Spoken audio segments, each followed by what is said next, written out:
हमको ये लगता था कि एग्रीकल्चर में अभी बहुत पोटेंशियल है कि आम किसान जो ट्रेडिशनल फार्मिंग करते हैं उनको एक नया कुछ करने का अवसर भी प्रदान होता है। लेकिन आने वाले समय में हम लोग इस पे काम कर रहे हैं। जितना पानी हम खेतों में देते हैं वो वेस्ट है एक तरह से। सेम पैटर्न पे हम काम करते थे। देश में आज के दिन पे पानी की बहुत जगह किल्लत भी होती है, लेकिन ड्रिप इरिगेशन में आप उनका इस्तेमाल कर सकते हैं। आज से लगभग 11 साल पहले लगाया था सिस्टम, वो आज तक चल रहा है। 3 तरीके से हम लोग मार्केट करते हैं। तो जब आप बीज का चुनाव करते हैं तो उसमें क्या क्या करते हैं? हमने यहाँ पे कंडे लगा रखे हैं, जैसे छोटे कंडे हैं।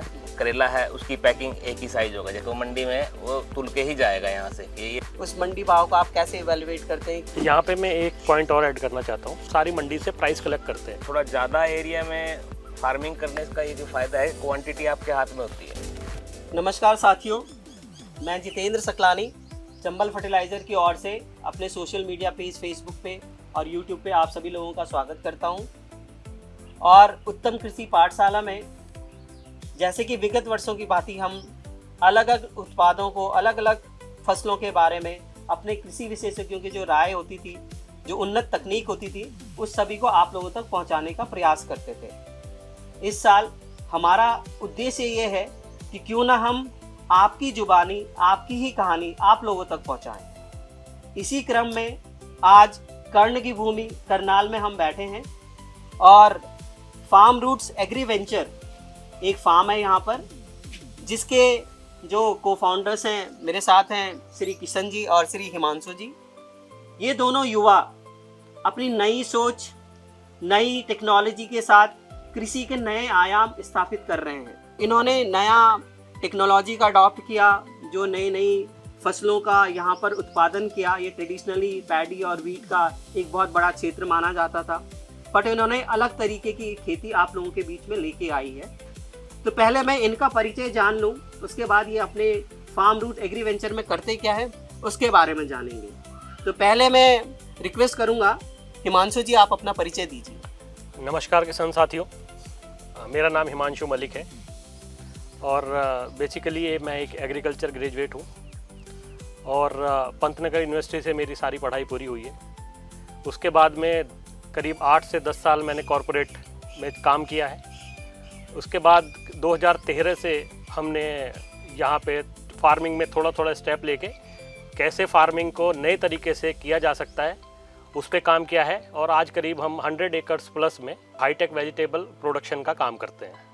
धन्यवाद हिमांशु जी। किशन जी, अपने बारे में कुछ बताइए। नमस्कार किसान साथियों, मेरा नाम कृष्ण खोकर और मैं पहले भी सिंपल नॉर्मल खेती करते थे, पैडी, वीट और गन्ने की।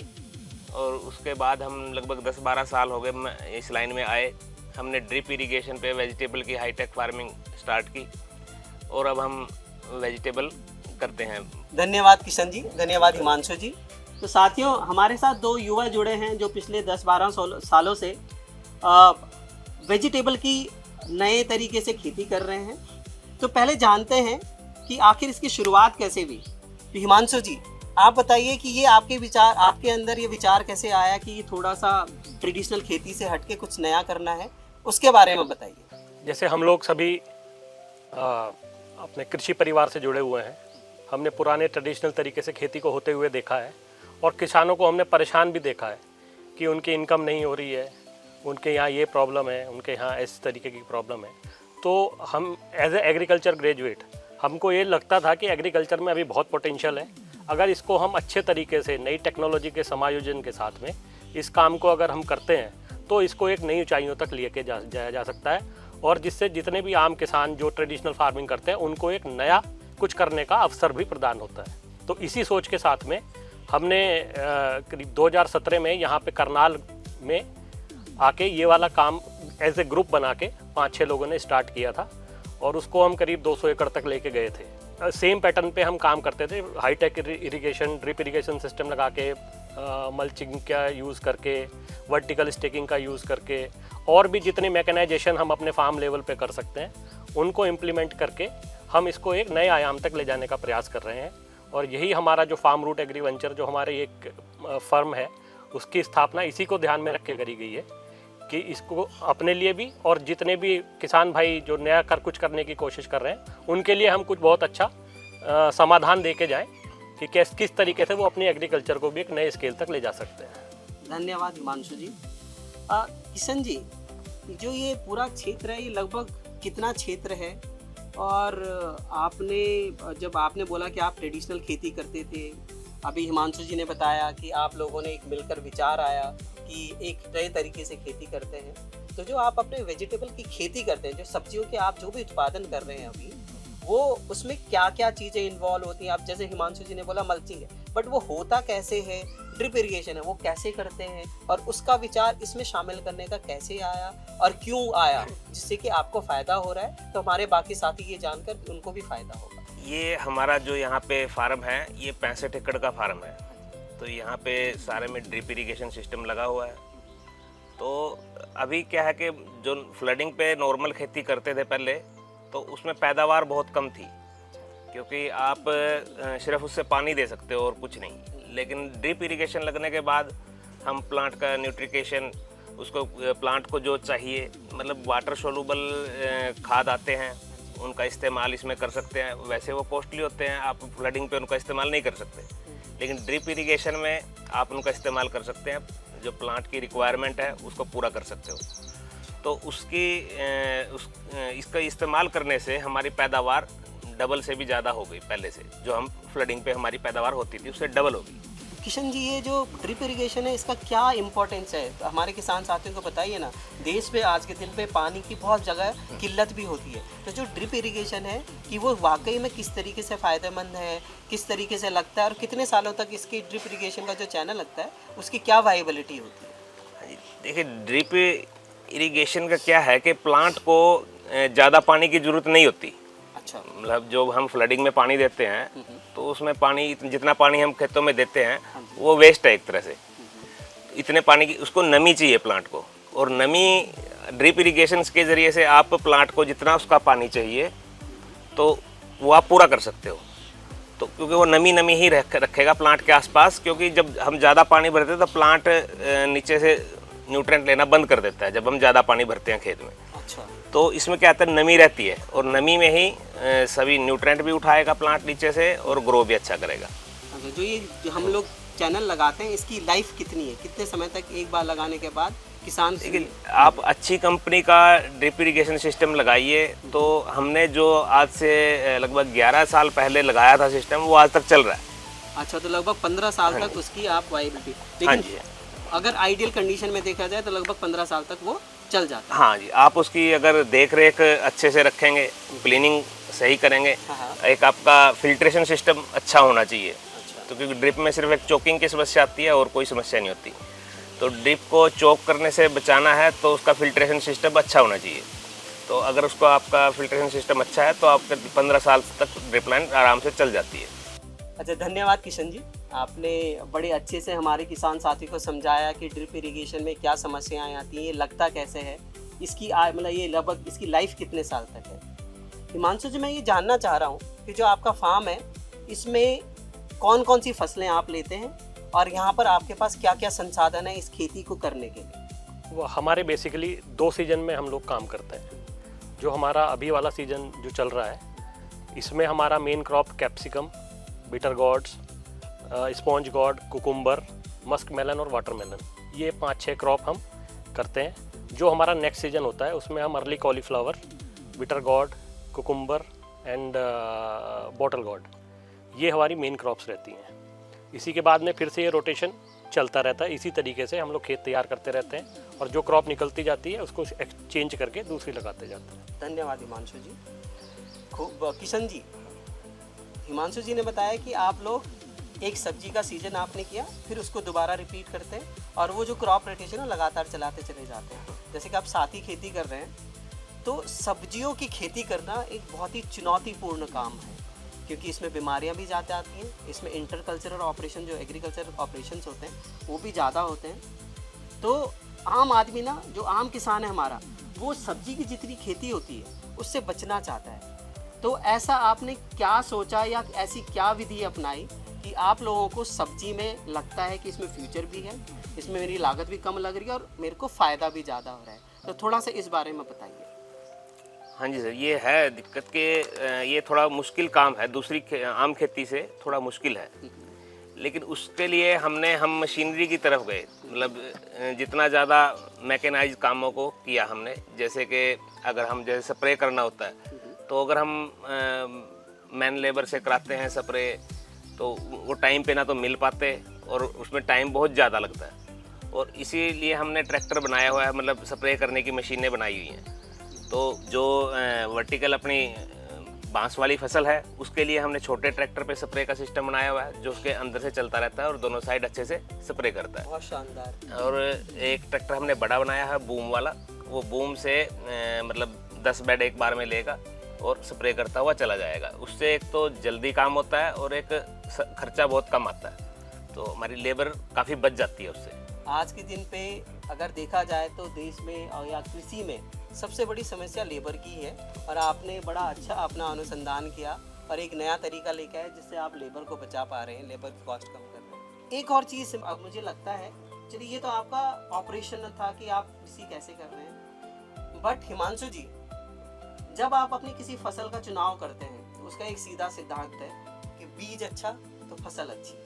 तो जब आप बीज का चुनाव करते हैं तो उसमें क्या क्या करते हैं? क्या सॉइल को टेस्ट करवाते हैं पहले, ताकि आपका सीड टेक्नोलॉजी, वो एक कॉन्सेप्ट आ रहा है ना आपको कि आपके खेत की, आपकी सॉइल की जो वो है, वो जो बीज आप लेके आएंगे वो आपके लिए सूटेबल है नहीं है, तो उसके बारे में आप क्या करते हैं? जी, सॉइल टेस्टिंग एक बहुत ही इम्पॉर्टेंट पैरामीटर है किसी भी हाईटेक एग्रीकल्चर को करने के लिए। आपको अपनी ज़मीन के बारे में पता होना चाहिए कि आपकी ज़मीन में क्या प्लस है, क्या माइनस है। फिर उसके हिसाब से आप अपनी ज़मीन को जो भी रिक्वायरमेंट है उसको पूरा कर सकते हैं। हमने चंबल फर्टिलाइजर्स के रिप्रेजेंटेटिव्स को अपने यहाँ के सैंपल्स देते हैं हम। उनकी एक कोई बड़ी लैब है आगरा में, वहाँ पे उनके सैंपल्स चले जाते हैं और वहाँ से सैम्पलिंग होके आ जाती है। जहाँ तक सीड्स की बात है, सीड सिलेक्शन कैसे करते हैं, तो सीड सिलेक्शन के लिए एक बड़ा अच्छा प्रोसेस हम लोग अपने यहाँ पे करते हैं। उसमें हमारे पास करीब 1 एकड़ में डेमो प्लॉट हम रखते हैं। उसमें हम जो भी हमारे एनवायरनमेंट के हिसाब से जो भी वैरायटीज़, जो नए हाइब्रिड्स मार्केट में आते हैं, हम उनको एक्सप्लोर करते हैं और उनके कुछ सीड्स लगा के उनको ट्रायल मोड पे डालते हैं। तो 1 एकड़ का हम केवल डेमो प्लॉट अपना रखते हैं, जिसमें हम नई सीड वैरायटीज़ को अपने यहाँ टेस्ट करते हैं। फिर उनको 2 साल टेस्ट होने के बाद या 1 साल टेस्ट करने के बाद में अगर हमको लगता है कि इस वैरायटी में कोई अच्छा पोटेंशियल है, फिर हम उसको अपने यहाँ पे स्केल अप करते हैं। आप कुछ कहना चाहेंगे किशन जी इस बारे में? हाँ, अगर मान लो ये जो सीड वाला है हमारा, जो भी हम लगाते हैं क्रॉप का भी है, इसमें क्रॉप कैलेंडर मायने रखता है हमारा। जैसे कि हमें किस टाइम पे क्या लगाना है। अभी जो मतलब सभी लोग जिस टाइम पे जो सब्जी लगाते हैं, हम उससे टाइमिंग थोड़ी अपनी अलग रखते हैं। उससे थोड़ा अर्ली लगाएंगे और उनसे थोड़ा लेट लगाएंगे, ताकि कंपटीशन ना हो मंडी में जाके। बड़ा तो अच्छा। हाँ जी, तो उससे हम थोड़ा पहले, उसके लिए जैसे कि हम सर्दियों में लो टनल का इस्तेमाल करते हैं। उससे क्या होता है कि हम पूरी सर्दी में अपने क्रॉप लगा के उसको ऊपर से कवर कर देते हैं प्लास्टिक शीट से। तो लो टनल में थोड़ा हम दूसरे लोगों से 25 से 30 दिन तक अर्ली आ जाते हैं, तो उससे हमारा मार्केट में कंपटीशन नहीं होता। जब आप कह रहे हैं कि आपका बाजार में कंपटीशन नहीं होता है, इससे आप क्या कहना चाहते हैं? कि ये क्या जब प्राइस होता है उसके बारे में, या जो एकदम आवक बहुत ज़्यादा हो जाती है मंडियों में उसके बारे में, या आप ये कहना चाहते हैं कि आपको लागत कम आती है, या बाकी जगह सब्जी अवेलेबल ही नहीं है, आपके पास अवेलेबल है तो लोग आपके पास ज़्यादा आएंगे? तो इस बारे में क्या कहना चाह रहे हैं आप? इसमें ये है कि जैसे कि मान लो मंडी में अगर सबकी प्रोडक्शन एक साथ ही मंडी में चली जाएगी तो आपको रेट नहीं मिलेंगे। तो आपको उनसे थोड़ा हटके चलना पड़ेगा। उनसे मतलब थोड़ा सा हम जल्दी आ जाएंगे मार्केट में, हम अकेले होंगे, माल कम होगा मंडी में तो रेट ज़्यादा मिलेगा। तो उसके लिए हमें जैसे कि लो टनल का वो लेना पड़ेगा। तो दूसरा थोड़ा मतलब ड्रिप इरिगेशन में और फ्लडिंग में ये भी है कि ड्रिप इरिगेशन पे क्रॉप थोड़ी लंबी चलती है। तो जब सबकी फसल ख़त्म हो जाती है तो हमारी जब भी चलती रहती है, क्योंकि उसमें थोड़ा लंबा टाइम ड्रिप में आप न्यूट्रेंट पूरे दोगे तो मतलब प्लांट थोड़ा लंबा चलेगा, हेल्दी जाएगा। तो उससे हमारा को अर्ली में भी और लेट में भी एक्स्ट्रा बेनिफिट मिलता है। साथियों, आपने देखा इन्होंने क्या किया। सबसे पहले अपने खेत में एक उन्नत तरीके से एक छोटा सा डेमो प्लॉट लगाया अपने बीज की जानकारी लेने के लिए। अलग अलग कंपनियों के बीज को वहाँ पे ट्राई किया, जो आपकी ज़मीन के हिसाब से सबसे अच्छा बीज था उसको फिर एम्पलीफाई किया। साथ ही जैसे हिमांशु जी ने बताया कि इन्होंने चंबल फर्टिलाइजर की जो भी प्रतिनिधि यहाँ पर आते हैं उनको अपना सैंपल दिया मेरा भी आप सभी लोगों से अनुरोध है, आपके क्षेत्रों में भी हमारे क्षेत्राधिकारी होंगे, उनसे संपर्क करिए, अपना सॉइल सैंपल उनको दीजिए, आपकी सॉइल का भी एनालिसिस हम फ्री में करवाते हैं। तो अभी जैसे हिमांशु जी, किशन जी ने बोला कि आप कंपटीशन कम करते हैं, ये सारी चीज़ें हैं, आप सब्जी की ड्यूरेशन में बढ़ाते हैं, बट एक और एग्रीकल्चर में एक पुराना सिद्धांत और है कि जितनी पुरानी आपकी फसल होती चली जाती है, बीमारी कीड़े लगने की समस्या उतनी ही ज़्यादा होती है। तो जो ये बीमारी और ये खरपतवार, इन सब चीज़ों के लिए आप क्या करते हैं और किस किस तरीके से इसका प्रबंधन करते हैं? देखिए, इस सब चीज़ों के प्रबंधन के लिए बहुत सारी प्रैक्टिसेस करनी पड़ती हैं। सबसे पहले तो क्रॉप रोटेशन जो है वो काफ़ी इम्पॉर्टेंट है कि आप एक ही क्रॉप को बार बार अगर करेंगे तो उससे रिलेटेड जितने भी इंसेक्ट्स हैं और जितने भी फंगस हैं वो ग्रो आपके सिस्टम में होने लगती हैं। तो इसलिए आपको क्रॉप रोटेशन बहुत ज़रूरी है आपकी क्रॉप्स में। रोटेशन के बाद में, उसके बाद में आप जैसे क्रॉप लगाते हैं तो मल्चिंग का बहुत बड़ा यूज़ है। जो खरपतवार को आप अगर पूरा प्रॉपर तरीके से मल्च करके अपने प्लांट्स को ट्रांसप्लांट करते हैं तो आपके खेत में खरपतवार बहुत दिनों तक कंट्रोल में रहते हैं और नई खरपतवार जम के नहीं आते। इससे आपको ना तो कंपटीशन होता है मेन क्रॉप के साथ में और आपके प्रोडक्शन और प्रोडक्टिविटी दोनों पे फ़र्क पड़ता है। इसमें मैं एक और कहना चाहूँगा कि जैसे कि हमारा हमने वीडर बना रखे हैं अपने, मतलब जो ट्रैक्टर के मशीनरी के साथ चलते हैं। तो हम क्या करते हैं, जैसे कि हम मल्चिंग का इस्तेमाल करते हैं तो प्लांट के कंपटीशन नहीं होगा प्लांट के साथ, दूसरा वो वीड का जो पौधा साथ में होगा तो वो नहीं होगा, वो साफ़ हो गया। तो जो चैनल है जो नीचे चलने का बचता है उसको उसमें लेबर ना लगानी पड़े, इसलिए हमने उस ट्रैक्टर के वीडर बना रखे हैं जो मतलब उसकी वीडिंग करता जाएगा अच्छे से और उससे मतलब अपनी लेबर की कॉस्ट बहुत कम हो जाती है और इफिशिएंसी भी निकलती है। एफिशिएंसी। और जो बीमारी और ये सब लगते हैं उनके प्रबंधन के लिए क्या करते हैं?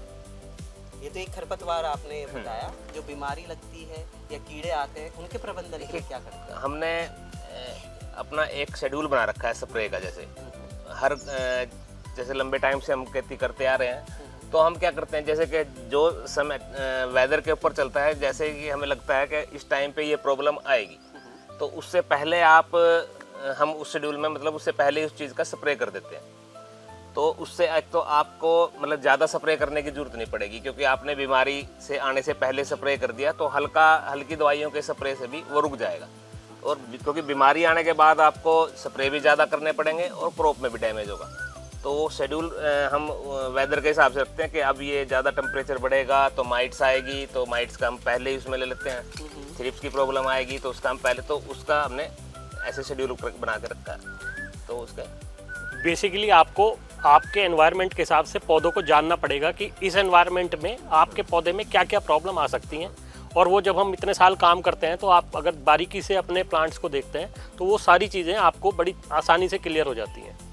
तो आपका टारगेट, आप अपने फील्ड में टारगेट को आइडेंटिफाई कर लेते हैं कि भाई इस समय पे ये प्रॉब्लम हमारे को आ रही है या आने वाली होती है। तो इसलिए प्रिवेंटिव हम पहले ही उसको यूज़ कर लेते हैं, जिससे जुडिशियल यूज़ में मतलब कम यूज़ में, कम इंसेक्टिसाइड और पेस्टिसाइड्स के यूज़ में आपकी क्रॉप की हेल्थ अच्छी रहती है और क्रॉप की लॉन्जिविटी बनी रहती है। हिमांशु जी की बात को एक बात उन्होंने बड़ी अच्छी कही कि आप अपने पौधे को जानिए, आप अपनी क्रॉप को जानिए। जब आप अपने पौधे को जानते हैं, जैसे कि आप अपने परिवार के सदस्य को जानते हैं, तो आपको पता है उसको कब भोजन चाहिए, कब उसको पानी चाहिए और आप उसकी हर ज़रूरत को पूरा करने के लिए तत्पर रहते हैं। तो वही चीज़ इन्होंने कही। मैं इसी क्रम में एक चीज़ और जोड़ना चाहता हूँ। ये तो रहा आपका कीट प्रबंधन, खरपतवार प्रबंधन और बाकी चीज़ें। जो इसका न्यूट्रिएंट मैनेजमेंट है, जो कि हम इसके पोषक तत्व हैं, वो आप लोग कहाँ से लाते हैं और उसका चुनाव कैसे करते हैं? तो हिमांशु जी आप बताइए उस बारे में। जी, न्यूट्रिशन मैनेजमेंट जो कि हम ड्रिप इरिगेशन के थ्रू सारा कुछ न्यूट्रिशन मैनेजमेंट करते हैं। हर प्लांट को अपनी ग्रोथ स्टेज के हिसाब से अलग अलग न्यूट्रिएंट्स की ज़रूरत होती है।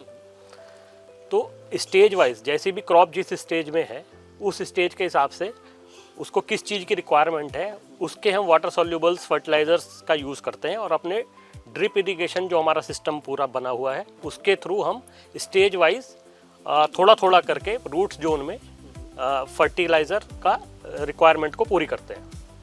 तो इससे आपकी एक तो स्टेज वाइज, सपोज जैसे अभी हमें वेजिटेटिव स्टेज बनानी है क्रॉप की, तो वेजिटेटिव स्टेज के लिए जो भी न्यूट्रिएंट रिक्वायरमेंट होंगे तो उसके लिए हम उस पर फोकस करेंगे। जैसे जैसे प्लांट आगे बढ़ता चला जाएगा, उसकी ग्रोथ बढ़ती चली जाएगी और वो प्रोडक्शन पे आ जाएगा। तो प्रोडक्शन पे हमें लगता है कि अब दूसरे न्यूट्रिएंट्स की ज़रूरत है जो प्रोडक्शन में और क्वालिटी में हेल्प कर सकते हैं, तो हम उसको प्रोडक्टिव स्टेज वाले न्यूट्रिएंट्स की तरफ चले जाते हैं। इसी को पूरा न्यूट्रिगेशन मैनेजमेंट कहते हैं, जो कि ड्रिप इरिगेशन थ्रू सिस्टम के थ्रू बहुत ही आसानी से पॉसिबल है। जब आप कह रहे हैं कि अलग अलग ज़रूरत होती है, तो वो कौन कौन से तत्व हैं या कौन कौन से फर्टिलाइज़र हैं जिनका आप उपयोग करते हैं? उनके अगर नाम अगर हमारे साथियों को बता पाएँ तो उनके लिए भी ये जानकर अच्छी जानकारी उन तक पहुँचेगी। तो इसमें सर जैसे कि मतलब हर प्लांट की स्टेज पे उसका खाद का बदल जाता है, तो रिक्वायरमेंट बदल जाती है पौधे की, अब उसको क्या चाहिए, अब उसको क्या चाहिए। तो हम मेन तो वाटर सोल्यूबल में जाते हैं, जैसे कि मैग्नीशियम सल्फेट, अमोनियम सल्फेट, अच्छा जी अपना MAP मोनो अमोनियम फास्फेट, और जी कैल्शियम नाइट्रेट, NOP, और जी बोरोन, जिंक, आयरन। तो ये सब हम मतलब हेड यूनिट पे हमने जो सिस्टम वो आपको दिखाएंगे आगे। हेड यूनिट पे हमने टैंक बना रखे हैं, तो मिक्सिंग के, तो उनके अंदर डाल के अलग अलग वो घुलते हैं और वो हम अपनी क्रॉप में चलाते हैं। तो उससे मतलब क्या होता है कि बैलेंस बना रहता है क्रॉप के अंदर, जिसको जो न्यूट्रिएंट चाहिए जिस टाइम पे उसकी मात्रा मतलब घटती बढ़ती रहती है उसकी स्टेज के हिसाब से। जैसी स्टेज पे हमारा प्लांट है वैसी उसका वो बढ़ती घटती रहेगी और वो प्लांट को मतलब हेल्दी रखेगी। और जैसे कृष्ण जी की बात को मैं अभी आगे बढ़ाते हुए बताता हूँ कि मार्केट में अभी बहुत सारे प्रोडक्ट्स वाटर सोल्यूबल्स में अवेलेबल होते हैं। जैसे कि उत्तम वालों का ही आप ले लीजिए, रिचार्ज के नाम से इनके काफ़ी प्रोडक्ट्स आते हैं, हम उनको काफ़ी यूज़ करते हैं। जैसे कैलरिच हो गया, मैग्नीशियम सल्फेट हो गया, और भी बहुत सारे जो कृष्ण जी ने आपको बताए हैं ये कॉम्बिनेशंस, हम इसमें अपने पूरे साइकिल में स्टेज वाइज इनको बहुत अच्छे से यूज़ करते हैं और बहुत अच्छे हमें रिजल्ट इनके मिलते हैं। धन्यवाद हिमांशु जी, धन्यवाद किशन जी। अब जो ये फसल उत्पादन होता है, सब्जियों का उत्पादन होता है ना, इसमें सबसे बड़ी समस्या जो जब आप प्लकिंग करते हो उस समय लेबर की सबसे बड़ा समस्या होता है। तो उस समस्या का निदान करने के लिए आप लोगों ने क्या किया? देखिए, जो हमारा जो जितना भी हमारा 100 एकड़ के प्लस फार्म्स है, उसमें हमारा 95% हम गाँव की महिलाओं को रोज़गार देते हैं। तो हमारा 95% काम महिलाएं करती हैं। तो हमें बहुत ज़्यादा, क्योंकि गांव में महिलाओं के लिए कोई और दूसरे काम बहुत ज़्यादा होते नहीं हैं, तो गांव की महिलाएं इजीली और अच्छा काम कर जाती हैं। तो हमें कभी भी इस टाइप की प्रॉब्लम होती नहीं है। आस पड़ोस के गांव से हमने व्हीकल्स लगाए हुए हैं, उनको हम सर्विस देते हैं। उनको सुबह गाड़ी लेके आती है, शाम को छोड़ के जाती है। तो इस तरीके से हमने उनकी भी थोड़ा सा उनको भी सहूलियत दी हुई है, लेबर को, उनको कोई परेशानी ना हो, जिसकी वजह से हमारे यहाँ काफ़ी लेबर, और पूरे साल हम उनको काम देते रहते हैं, तो इसलिए वो कंटिन्यूस हमसे जुड़े रहते हैं। तो हमें लेबर की कोई बहुत ज़्यादा समस्या कभी नहीं आती है। कितना उत्तम विचार है।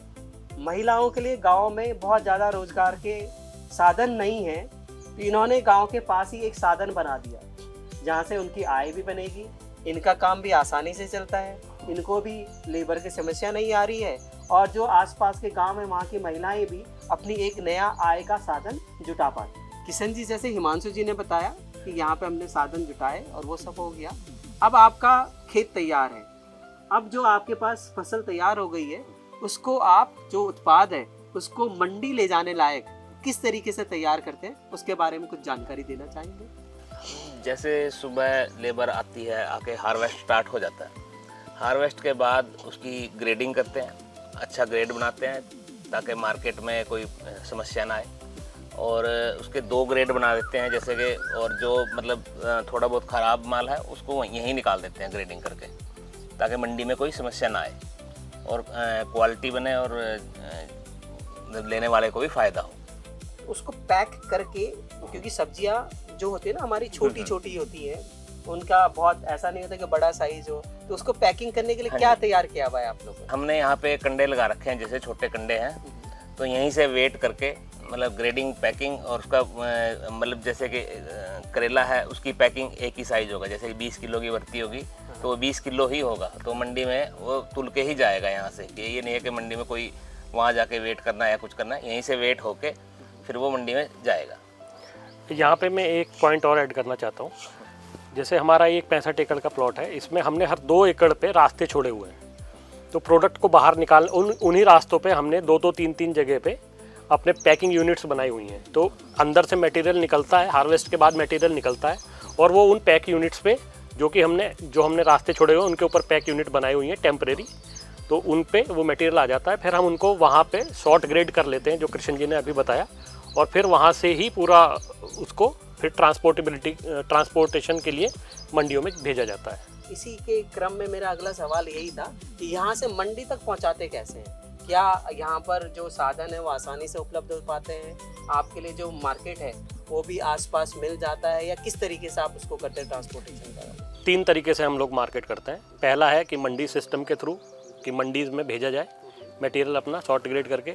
दूसरा है कि कुछ लोग बाहर से आ जाते हैं, वो हमारा मटेरियल यहाँ पे देखते हैं और यहीं से प्रॉपर तरीके से उसका जो सप्लायर होते हैं जैसे, हाँ, तो वो सप्लायर आते हैं, उनको हम यहीं से दे देते हैं। और तीसरा होता है मॉडर्न ट्रेड को सप्लाई करते हैं। तो मॉडर्न ट्रेड के यहाँ से उनकी क्वांटिटी का हमें पता चल जाता है एक दिन पहले से। जिसको जो रिक्वायरमेंट होती है वो हमसे कांटेक्ट कर लेते हैं, उनका प्राइस फ्रीज हो जाता है एक दिन पहले, और फिर हम अगले दिन उनको उनकी शॉर्टिंग ग्रेडिंग की जो उनकी रिक्वायरमेंट है उसके हिसाब से हम उनको मटेरियल आगे सप्लाई कर देते हैं। तो इसमें जब आप मंडी तक पहुंचाते हैं, उत्पादन आपके अपने हाथ पे है, शॉर्टिंग ग्रेडिंग आपके अपने हाथ पे है, आपके पास आपके खेत में क्या हुआ है वो आपके हाथ में है।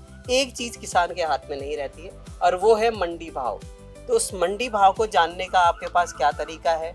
उस मंडी भाव को आप कैसे इवेलुएट करते हैं कि आपको यहाँ पे देना चाहिए, अभी रुकना चाहिए, या कुछ उसका कुछ आप लोगों ने मैकेनिज्म बनाया हो? हिमांशु जी जरा अगर कुछ उस बारे में भी बताना चाहें तो हमारे किसान साथी भी उससे फ़ायदा उठा सकते हैं। जी, जैसे कि हमने बताया कि हमारे पास वॉल्यूम काफ़ी हो जाते हैं, तो हमारा सुबह अर्ली मंडी का हमारा एक पूरा प्रोसेस रहता है कि हम हर मंडीज़ में लगभग हमने 40-50 मंडीज़ हमारे पास अपने डेटाबेस में है। तो हम हर मंडीज़ में हमारे जो भी आड़ती वहाँ पे हैं या जो भी और लोग बैठे हुए हैं, हम उनसे सुबह डेली प्राइस लेते हैं। हमारा 11-12 बजे तक हमारा डेली मंडी के प्राइस, कि आज के मंडी के प्राइस इस आइटम के क्या क्या रहे। इसी तरीके से हम मॉडर्न ट्रेड से बात करते हैं। इसी तरीके से जो भी सप्लायर जिनको आगे मटेरियल लोडिंग करना होता है उनसे हम प्राइस लेते हैं। तो हमारा हाफ डे का यही प्रोसेस होता है कि हम सारी मंडी से प्राइस कलेक्ट करते हैं। फिर प्राइस कलेक्ट करने के बाद में फिर हम देखते हैं कि हमारे आसपास की मंडियों में सबसे ज़्यादा प्राइस किस मंडीज़ में या किस ट्रेड में हमें मिल रहा है। तो फिर हम उनसे बात करके आज का मटेरियल हम वहाँ के लिए डिस्पैच करने की तैयारी करते हैं। आपके क्या विचार हैं इस बारे में? इसमें एक ये भी है कि जैसे कि थोड़ा ज़्यादा एरिया में फार्मिंग करने का ये फ़ायदा है, क्वांटिटी आपके हाथ में होती है।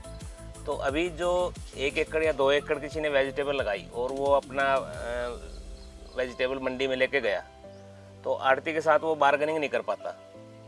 तो अभी क्वांटिटी अगर आपके हाथ में है तो आप बार्गेनिंग कर लोगे, रेट भी अच्छा आपको मिलेगा।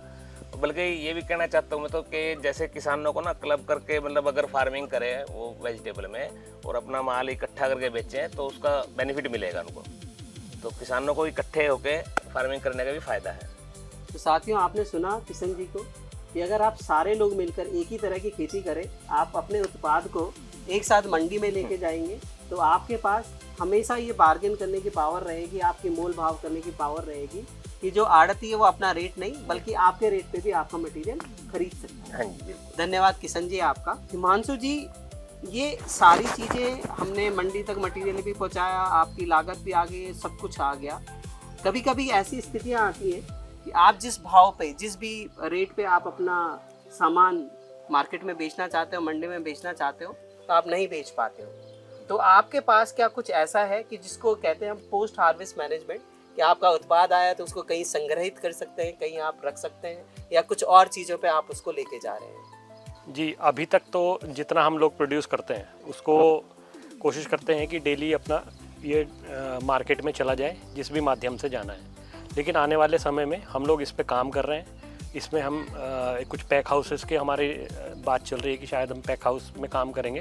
तो और फिर उसके अलावा फिर हम प्रोसेसिंग में भी इसमें कर रहे हैं कि हमारी जो क्रॉप्स हैं उनको हम लार्ज स्केल पे करके उनको कुछ ऐसा प्रोसेसिंग में कन्वर्ट, प्रोसेस के बाद उसमें नया वैल्यू एडिशन करके उसमें कोई नई चीज़ बनाएं। तो ये एक अच्छा माध्यम हो सकता है। जिस तरीके से ये फार्मर्स को दिक्कत आ जाती है कभी कभी कि वो मार्केट में सस्ते में मजबूर हो जाते हैं अपना प्रोडक्ट बेचने के लिए, तो उसमें उनको प्रोसेसिंग हेल्प कर सकती है, जिसमें हम अभी आने वाले समय में काम कर रहे हैं। तो किसान साथियों, आपने जाना कि अभी तक जो पारंपरिक खेती हम लोग करते आ रहे थे उससे हटकर 2 युवाओं ने अपना एक उद्यम लगाया, फार्म रूट एग्री वेंचर्स के नाम से, साथ में यहाँ पर उन्होंने जो कैश क्रॉप की तरह आप एक सब्जियों को ले सकते हैं, उसको नई टेक्नोलॉजी, नई क्वालिटेटिव प्रोडक्ट उत्पादन करके और समय से पहले का मतलब मेरा ये है कि जब मंडी में कम आवक होती है आपके उत्पाद की, जब आपके पास उसका मोल भाव करने का नियंत्रण रहता है, उस टाइम पर अपने उत्पादों को फील्ड मंडी तक पहुंचाया। साथ ही साथ समय समय पर अपनी मृदा की जांच करवाई, उसके हिसाब से जो भी आपको फर्टिलाइज़र देने थे वो फर्टिलाइज़र दिए, और जितनी भी दवाइयाँ आपको ज़रूरत थी उसके हिसाब से आप अपने खेतों में दी, जिससे कि उनकी लागत कम बनी। बट मंडी में आपका जब सामान पहुंचा उस समय मंडी में सामान कम नहीं था, तो आपको जो वो रियलाइज हुआ, जो प्रॉफिट रियलाइज हुआ वो ज़्यादा हुआ। तो आप लोग इन्हीं लोगों से एक सीख लेकर एक नए तरीके से खेती की तरफ बढ़ सकते हैं। मैं जानना चाहूँगा कि हिमांशु जी, आप हमारे साथी किसानों को क्या संदेश देना चाहते हैं? मैं तो सभी किसान भाइयों से यही अनुरोध करना चाहूँगा, ओपन फील्ड के लिए जितनी भी टेक्नोलॉजी का आप यूज़ कर सकते हैं उसको यूज़ कीजिए। टेक्नोलॉजी से घबराने की ज़रूरत नहीं है। टेक्नोलॉजी के साथ सामंजस्य बिठा के उसको अपने साथ लेके अपना आप प्रोडक्शन को मैक्सिमाइज़ कर सकते हैं, अपने प्रोडक्ट की क्वालिटी को सुधार सकते हैं। दूसरा, मैकेनाइजेशन को मैं और बोलना चाहूँगा कि मैकेनाइजेशन जिस भी चीज़ में आप अपने फार्म के हिसाब से मैकेनाइजेशन कर सकते हैं और अपने को लेबर फ्री थोड़ा कर सकते हैं, उस पर आप थोड़ा सा दिमाग लगाइए और अपनी फार्म के रिक्वायरमेंट के हिसाब से अपनी चीज़ों को मॉडिफाई कीजिए। किशन जी, आप हमारे साथी किसानों को क्या संदेश देना चाहते हैं? मैं किसान साथियों से यही कहना चाहूँगा कि FPO बनाकर हमें खेती करनी चाहिए, किसानों को मिलकर आपस में करनी चाहिए। और जैसे कि हम मैकेनाइज की तरफ जाते हैं तो मशीनरी बहुत महंगी है, जो एक अकेला फार्मर अफोर्ड नहीं कर सकता।